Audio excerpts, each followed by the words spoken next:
کہہ دو کہ میں اپنے فائدے اور نقصان کا کچھ بھی اختیار نہیں رکھتا مگر وہ جو اللہ چاہے، اور اگر میں غیب کی باتیں جانتا ہوتا تو بہت سے فائدے جمع کر لیتا اور مجھ کو کوئی تکلیف نہ پہنچتی۔ میں تو مومنوں کو ڈر اور خوشخبری سنانے والا ہوں۔ وہ اللہ ہی تو ہے جس نے تم کو ایک شخص سے پیدا کیا اور اس سے اس کا جوڑا بنایا تاکہ اس سے راحت حاصل کرے۔ سو جب وہ اس کے پاس جاتا ہے تو اسے ہلکا سا حمل رہ جاتا ہے اور وہ اس کے ساتھ چلتی پھرتی ہے۔ پھر جب وہ بوجھ محسوس کرتی ہے یعنی بچہ پیٹ میں بڑا ہوتا ہے تو دونوں میاں بیوی اپنے پروردگار اللہ سے التجا کرتے ہیں کہ اگر تو ہمیں صحیح و سالم بچہ دے گا تو ہم تیرے شکر گزار ہوں گے۔ پھر جب وہ ان کو صحیح و سالم بچہ دیتا ہے تو اس بچے میں جو وہ ان کو دیتا ہے اس کا شریک مقرر کرتے ہیں۔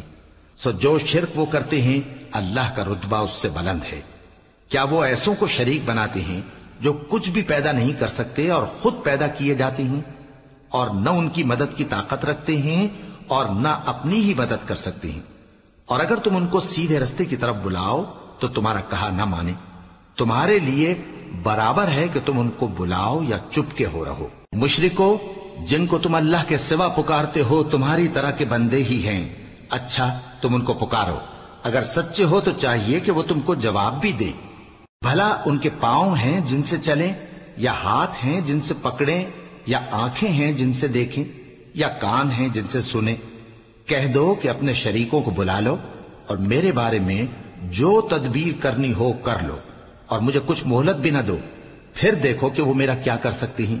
میرا مددگار تو اللہ ہی ہے جس نے کتاب برحق نازل کی، اور وہ نیک لوگوں کو دوست رکھتا ہے۔ اور جن کو تم اللہ کے سوا پکارتے ہو وہ نہ تمہاری مدد کی طاقت رکھتے ہیں اور نہ خود اپنی ہی مدد کر سکتے ہیں، اور اگر تم ان کو سیدھے رستے کی طرف بلاؤ تو سن نہ سکیں، اور تم انہیں دیکھتے ہو کہ بظاہر آنکھیں کھولے تمہاری طرف دیکھ رہے ہیں مگر فی الواقع کچھ نہیں دیکھتے۔ اے نبی، عفو و درگزر اختیار کرو اور نیک کام کرنے کا حکم دو اور جاہلوں سے کنارہ کر لو۔ اور اگر شیطان کی طرف سے تمہارے دل میں کسی طرح کا وسوسہ پیدا ہو تو اللہ سے پناہ مانگو، بے شک وہ سننے والا ہے، سب کچھ جاننے والا ہے۔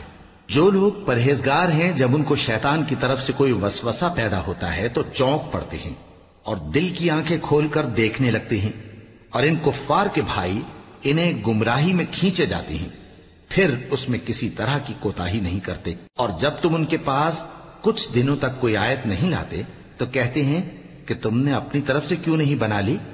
کہہ دو کہ میں تو اسی حکم کی پیروی کرتا ہوں جو میرے پروردگار کی طرف سے میرے پاس آتا ہے۔ یہ قرآن تمہارے پروردگار کی جانب سے دانش و بصیرت اور مومنوں کے لیے ہدایت اور رحمت ہے۔